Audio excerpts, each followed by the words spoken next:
Hey everyone, welcome back. I'm Michael and we're going to be getting right back into some more Reddit stories. If you enjoy the video, make sure to leave a like and subscribe. Now, without further ado, let's begin. This story was posted by a user named Fraser Crane in 2019. The post is titled, "The guy I'm dating has a shrine to my ex-husband in his house. I was married for 7 years to a celebrity." I put it in quotes because while most of you have never heard of him, he is A-list in the world of metal music. If you're a metalhead, you definitely know who he is. We split amicably because he was always going on tour. I used to love going with him, but the thrill wore off, and I found myself sick of traveling so much. Because of this, we grew apart, but we still keep in contact occasionally because despite the fact that our marriage didn't work, he is a really cool and nice person. 2 weeks ago, I met a guy through a friend with whom I immediately hit it off. We have been on 3 dates so far. The first 2 dates were drinks after work. He showed up in nice khakis and a button-down shirt both times. On our latest date, I went to his house to watch a movie. He has a nice house, so I asked for a tour. After he showed me the upstairs, he said he had to show me his game room.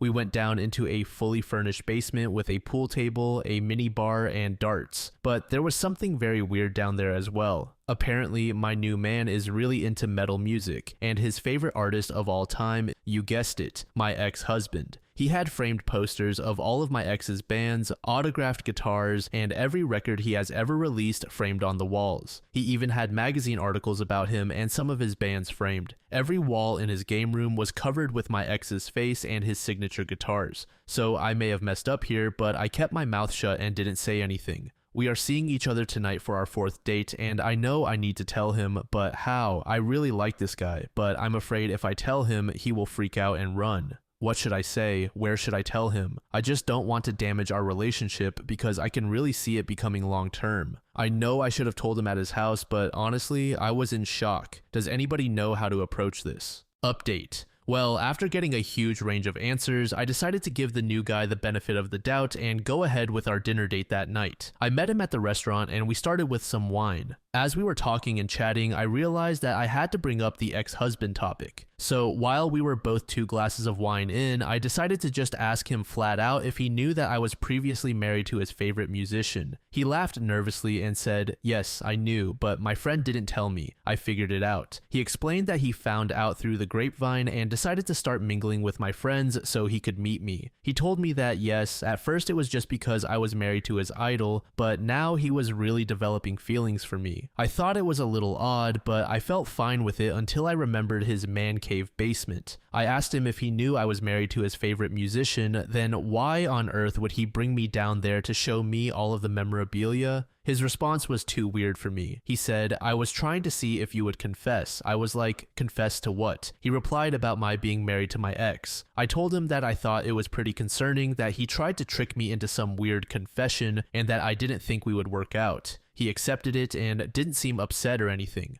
Dinner had already been served, so we started eating when he proceeded to bombard me with questions about my ex. When is he releasing new material? What is his favorite band? What does he do during the day of a show? Is he vegan? What's his mother's maiden name? Finally, he could sense my discomfort and we ended dinner and parted ways. He said he would text me the next day just as friends, which I said was okay. Well, his text the next day was about trying to get him and his friends VIP passes when my ex comes near us to play. I did not respond and blocked his number because he kept texting again and again, begging me for the hookup. It was desperate and weird. Anyway, I called my ex to warn him about this dude even though he seems harmless. He doesn't know where I live and I didn't get any psycho vibes from him. I think he just wanted me as a trophy, as some user put in my last post. Thanks, Reddit. User Dryad said, "The fact that he just confessed outright that he inserted himself into her friend group to get to her is concerning. There is something very, very wrong with this man." User Ilup said, "Dude was planning to wear OP as a skin suit to get to her ex." User Hey Meatball said, "Blocking him might not be enough if he's this creepy and obsessive. He started purposefully interacting with and inserting himself into her friend group just for a chance to meet her. Don't just block him, change your number, and definitely warn everyone so they all know what a total creep he is." This next post was made in the Mother-in-Laws from Hell subreddit by a throwaway account. The post is titled, "My mother-in-law spilled hot coffee on me for not wanting to name my baby after her late husband. I am pregnant with my fiance's child. This is our first child, so we're pretty excited. We've chosen to keep the gender a secret and just buy clothes we think are cute. Both of our friends have new babies, so if we pick out a dress and it's a boy, we can just give it away. No waste. It's been so much fun. But 3 days ago, things changed a bit. I was with my mother-in-law and she was asking us about baby names. She suggested a few: Theodore, Jackson, Lars, and her persistent favorite, Jerson. I was confused when I heard it, but apparently it was her late husband's name. So she suggested we call him that. I responded, what if it's a girl? And no offense, but that name is really uncommon and very special. It kind of came out wrong, but she started getting snarky with me. It's a boy, I can tell, she said, rubbing my stomach. I brushed her hand away and suggested, how about Sean? She made the most disgusted face and said, no, we need an American name, not Irish. You're not Irish anymore, you're American. I looked at her dumbfounded. I was literally born and raised in Cork before moving at 19. She knows this, but I tried to suggest another name to move on. How about Asha? She looked at me disgustedly and yelled, my baby is a boy, a boy. I tried to calm her down, saying, okay, how about Leo? That apparently was her breaking point. That's when it happened. She took the cup of coffee she had and threw it at me. It was hot. Hot, I tell you. I quickly got up and left immediately. I didn't want to stay there any longer. I stopped by a McDonald's to clean myself up. I drove home after that and told my husband. He was shocked and immediately went to tell his mother off. And of course, this is where the crocodile tears come in. She threatened me. She said I'd never be able to meet my grandbaby if I didn't butt out and let her pick the name after I suggested your father's name. She cried. My husband is unsure of whom to believe. He said that even if I was telling the truth, I shouldn't have riled her up. That her husband was the love of her life and it would mean so much to her if we named our baby after him. He's on the couch. Am I being too harsh? Are my over-the-top pregnancy hormones really taking over my sweet and kind personality? I honestly don't think so. The kind comments on my other post were a bit overwhelming. My inbox was full of concerned people. To that, I thank you. It's nice seeing so many people worry about me. But here's the second part of the story that happened. Apparently, my story was posted on TikTok and my husband saw it. He came up to me looking angry. I asked him what was wrong and he showed me the post. He's gonna be upset. But as I looked up at him, he began to cry more and more. I tried to talk to him, but he was a complete mess. He just left. After a few hours, he returned and gave me a bag that contained a beautiful and expensive dress. He told me to put it on and that we were going out on a date. He's never taken me out on a fancy date like this before. He had a smile on his face and I didn't want to bring up what had happened, but I could tell this was all because of the immense guilt he felt from reading those comments. The whole night he showered me with compliments and treats, even taking me to a ring shop to buy me something. Now, I know that physical gifts don't take away from the emotional turmoil that happened, but I can tell he feels guilty. I'm preparing to talk to him after work tomorrow about it all. I thank you all for your concerns. Edit. The comments are sounding similar to last time with the addition of love bombing. I appreciate the feedback, it really helps. I have no intention of leaving my husband, he's my hubby and I love him. I know that he just tried to give me a nice day out with expensive things because of his Asperger's. He's not good at discussing feelings, but I'm definitely going to have a nice long chat about our future. User I meant to do that said, everyone is commenting on the hot coffee, but I also want to point out how disturbing it is that she lied about you threatening her and keeping your child away from her. If she can assault you and then lie through her teeth to justify her reasoning, then what next? What about when your child is here? Is she above parental alienation? And what if at that time your husband doesn't have a coming to Jesus moment? I would never feel safe with me or my child being around her. User Stolen Trollin said, it's very clear that your husband read the many comments about how absolutely unjustifiable it is to throw any hot beverage, especially not on a pregnant woman who carries your grandchild. His mother just earned a no-contact status with her daughter-in-law and grandchild, probably forever. Good for him for trying to make up for his really poor behavior in the aftermath. User Groovy Man said, rational people do not throw anything at a pregnant person. Hot coffee is ridiculously over the top. If you aren't appalled by that act, you are no different from the coffee thrower. Come on.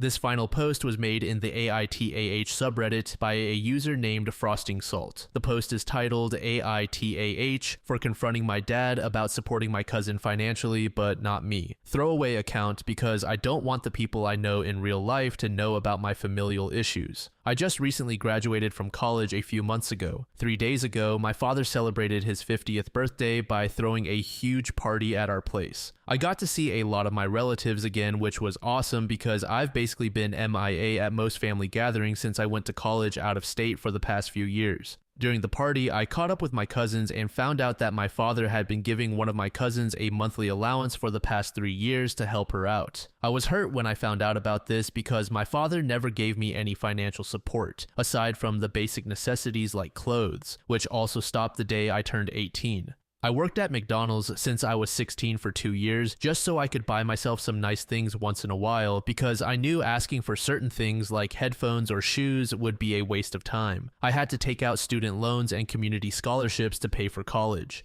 Throughout college, I had to work a full-time job that practically paid minimum wage, doing graphic design for a small marketing company. Don't get me wrong, I liked the job because it was remote and I had flexible hours. Basically, as long as I reached 40 hours a week and handed in my work on time, I would get my paycheck, which was great since I had to cover my own expenses for things like housing and food. The fact that my father had been helping my cousin while ignoring my financial struggles really hurt. I'll admit my cousin comes from a poorer background, but we aren't made of money either. We are practically lower middle class. The whole thing put me in a real bad mood, mostly because my brain was very much in what the F mode. He knew I was struggling, barely getting more than 3 to 4 hours of sleep a day while trying to maintain my job and get decent grades so I wouldn't lose my scholarships. I'm not sure if I'm being entitled right now, but to me, it isn't about the money, it's more about feeling like my struggles have been overlooked all these years.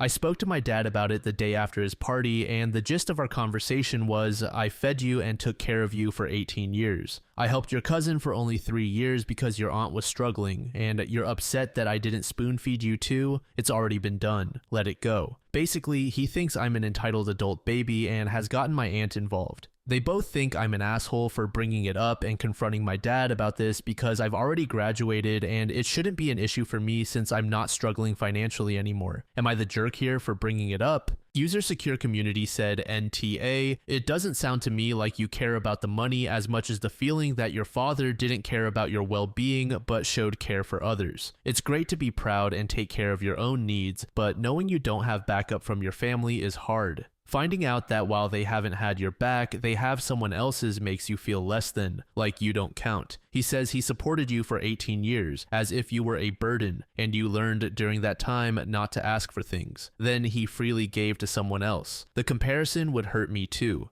User Kindly Egg said, he took care of you for 18 years because he is legally obligated to. That is how having a kid works. He did not treat you and your sibling unequally, he actually favored your cousin over you. You have every right to be hurt.